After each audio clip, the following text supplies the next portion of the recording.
இந்த நாவலில் வரும் கதாபாத்திரங்கள், இடங்கள், சம்பவங்கள் அனைத்தும் எனது சொந்த கற்பனை மட்டுமே. உயிருடன் உள்ள அல்லது இறந்த எந்த நபருடனும், உண்மையில் நடந்த எந்த நிகழ்வுடனும் இதற்கு தொடர்பில்லை. இது முழுக்க கற்பனைக்கு உரிய ஒரு கதை. அந்த இரவு முழுவதும் அருளுக்கு தூக்கம் வரவில்லை. அவன் பார்த்த வீடியோவில் காட்டிய நேரம் இன்று இரவு 10:30. அந்த நேரத்தில் ஒரு கொலை நடக்கப் போகிறது என்று அந்த குரல் கூறியது. இது யாரோ என்னை விளையாடுறாங்க என்று அவன் மனதுக்குள் கேள்வி எழுந்தது. ஆனால் அந்த வீடியோவில் அவன் முகம் தெளிவாக இருந்தது. அது ஒரு சாதாரண போலி வீடியோ மாதிரி தோன்றவில்லை. அவன் கார்த்திக்கிடம் சென்று அதைச் சொன்னான். டா, இந்த வீடியோ பாரு. கார்த்திக் சில நிமிடங்கள் பார்த்தான். அருளே, இது டீப் ஃபேக் மாதிரி தோணுதே. ஆனா ரெண்டுமே உன் முகம்தான். அசிங்கமா நியாயமா தெரியல. அருள் சொன்னான், இந்த வீடியோவில் 10:30க்கு நாம பார்க்கிறோம்.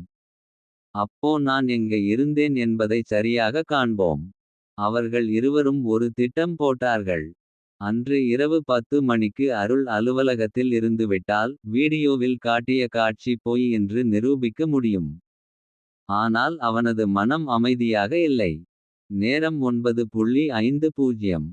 அவன் அலுவலகத்தின் கேமராவை இயக்கினான். நான் இதே இடத்துல இருக்கேன் என்று கார்த்திக்கிடம் வீடியோ அழைப்பு போட்டான்.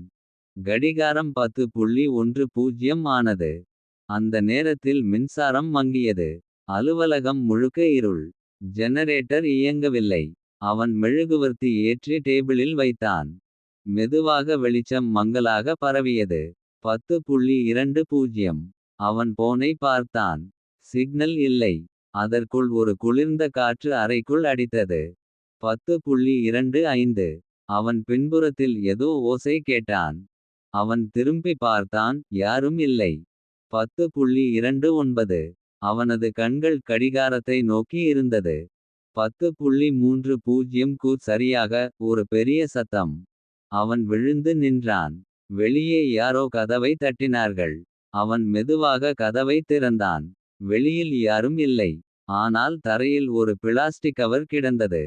அதில் ஒரு பெண் புகைப்படம் மற்றும் ஒரு காகிதம். அதில் எழுதப்பட்டிருந்தது, இந்த நேரம் உனக்கு மறந்து போனது. நீ இதை எப்போ எடுத்தாய்? அவன் அதிர்ச்சியில் புகைப்படத்தை பார்த்தான். அந்த பெண் சுவாதி. 3 நாட்களுக்கு முன் இறந்தவள். அவன் புகைப்படத்தை நெருக்கமாக பார்த்தான். அந்த பின்னணியில் ஒரு கடிகாரம் 10:30. அவன் மூச்சு நின்றது. அந்த புகைப்படம் இன்றே எடுத்தது போல இருந்தது. அருள் அந்த புகைப்படத்தை மெதுவாக பார்த்து கொண்டிருந்தான். அந்த பெண் சுவாதி. அவளது கண்களில் அச்சம் இருந்தது. பின்னணியில் ஒரு பழைய கட்டிடம்.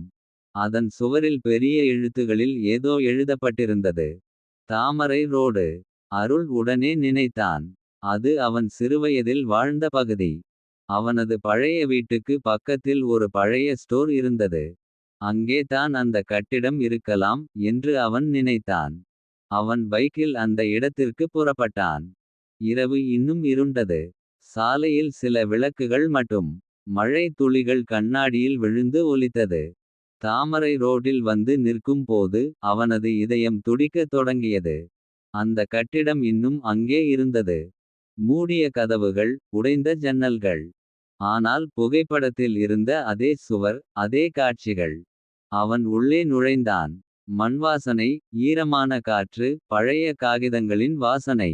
அது ஒருவித நினைவுகளை எழுப்பியது. சுவர் மீது அவன் கையை வைத்தான். அவனது மனதில் ஒரு காட்சி மின்னியது.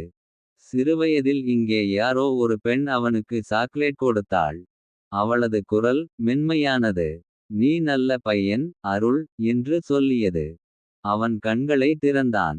அந்த குரல் அவனது காதில் இப்போது மீண்டும் கேட்டது. அருளே. அவன் திடுக்கிட்டான். யார்? என்று கூவினான். அமைதி. அவன் பின்புறம் திரும்பினான். ஒரு மூலையில் ஒரு பழைய டேபிள். அதின் மேல் ஒரு சிறிய சாதனம். ஒலிபெருக்கி போல. அவன் அதை இயக்கினான். அதில் ஒரு பழைய பதிவு ஒலித்தது. நேரம் நிற்காது, அருளே. ஆனால் சில நேரங்கள் மறக்கப்படுகின்றன. அந்த குரல் சுவாதியின் குரல். அவன் அதிர்ச்சியில் கையை விட்டு சாதனம் விழுந்தது. அது உடைந்தது. அந்த நேரத்தில் வெளியில் ஒளி மின்னியது. ஜன்னல் வழியே அவன் பார்த்தான். ஒரு மனிதன் அவனை பார்த்து கொண்டிருந்தான். கருப்பு மழை கோட், முகம் தெளிவாக தெரியவில்லை. அவன் ஓடி வெளியே வந்தான். அந்த மனிதன் மெதுவாக திரும்பி சென்றான். அவனது முகம் பாதி வெளிச்சத்தில் தெரிந்தது.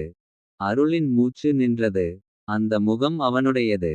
அந்த இரவு முழுவதும் அருள் அமைதியாக இருக்க முடியவில்லை. தாமரை ரோடில் அவன் கண்டது அவனுடைய முகம் கொண்ட ஒரு மனிதன். அது கனவா, உண்மையா? அவனுக்கே தெரியவில்லை. அவன் மறுநாள் காலை நேராக போலீஸ் நிலையத்துக்குச் சென்றான். அங்கே அவன் பழக்கமான அதிகாரி ரமேஷ் இருந்தார். அவன் அனைத்தையும் சொன்னான். வீடியோ, புகைப்படம், தாமரை ரோடு. ரமேஷ் கவனமாக கேட்டார். அருளே, நீ சொல்ற விஷயம் கேட்கும்போது நம்ப முடியல. ஆனா ஒரு விஷயம் தெரிஞ்சிக்கணும். தாமரை ரோட்ல ஒரு வழக்கு இருக்கு. என்ன வழக்கு? ஒரு வருடம் முன் அதே இடத்துல ஒரு விபத்து நடந்தது. கார் மோதலில் ஒரு பெண் உயிரிழந்தாங்க. பெயர் சுவாதி. அருளின் முகம் வெண்மையாக மாறியது. என்ன சொல்றீங்க? அந்த நாளே நீயும் அங்க இருந்தே. நீயே அந்த வழக்கு சாட்சியாக வந்திருந்த. அருள் குழப்பமடைந்தான். நான். ஆனால் எனக்கு நினைவில்லை. ரமேஷ் ஒரு பழைய பதிவு கேமரா வீடியோ காட்டினார். அதில் அருள் காணப்பட்டான். அந்த இடத்தில் அதே முகம், அதே ஜாக்கெட். அவன் காரை பார்த்து கொண்டிருந்தான். அவனது கையில் ஒரு மொபைல். அவன் ஏதோ பேசிக் கொண்டிருந்தான். ஆனால் ஒலி இல்லை. அவனது குரல் மீண்டும் ஒலிக்கத் தொடங்கியது போல மனதுக்குள் கேட்டது. அவளுக்கு இது தெரியக்கூடாது. அவன் தலையை பிடித்தான். அந்த வரி அவன் முன்பு கேட்ட வரி தான். அவன் கையை நடுங்க வைத்துக் கொண்டு ரமேஷிடம் கேட்டான். அந்த நாள், சரியான தேதி சொல்லுங்க. ரமேஷ் கோப்பை பார்த்தார். பிப்ரவரி 12 இரவு 10:30. அவன் நின்ற இடத்தில் உறைந்தான். அதே நேரம். அதே மணி. அந்த நாள் அவன் நினைவில் இல்லாததேன்? அவன் தன்னுடைய வாழ்க்கையிலிருந்து ஒரு நாளை மறந்துவிட்டான். அது தான் சுவாதியின் மரண நாள். அவன் மெதுவாக கேட்டான். அந்த கார் யாருடையது? ரமேஷ் பதிலளிக்காமல் ஒரு கோப்பை அவனிடம் கொடுத்தார். அதில் காரின் பெயர். அது அவனது பெயரில் பதிவு செய்யப்பட்டிருந்தது. அவன் கைகள் நடுங்கின. அவன் மெதுவாக சொன்னான். அந்த நாள், நான் தான். அவனது மனம் முழுதும் இருளால் மூடப்பட்டது.